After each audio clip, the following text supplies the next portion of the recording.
شيخنا الشيخ ملعين ومقيولة. سمعت قالها من آدم هي شيخنا الشيخ ملعين ولا قلت سمعت قال حد كيفته من هذه الأمية من القبائل.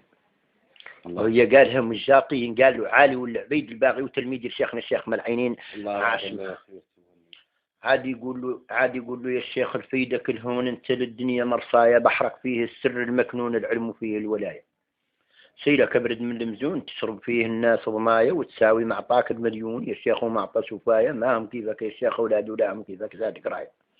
ما هم كيفك مان الله زاد كرم وتعدال الغاية وريع وسجيع ومداد ويدك في الشدة عطاية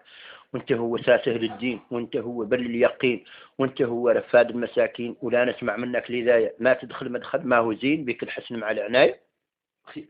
وكتنشهدوا العروسيين من الحوز إلى الطرفاية ومن مكناس إلى السوادين ومن الغرب إلى الوداية ومن الشام إلى حور العين متوجه لك وندور الغاية متوجه لك بالنابيين واحضر لي عند المرفاية واحضر لي يوم خلاف الدين يا شيخي والتمم هاي جوزني بأمر المبين على الصراط في الحواية. راجل قال له يعرق فيك اللي راهم تغشمي فيك والله ما شاف من بين يديك والله ما شاف الناس به من الفقراء والصبيان ثبت انك يا شيخ شريف من المصطفى لجحدان ثبت انك ما كيف كانوا عثمان بن عفان جبت شبه من العمرين يلي لضروك العينين جبت شبه من الشرفاء يلي خيرك معيك السياسة والظرافة بكل تعطيف عمان الشدة وهلو السف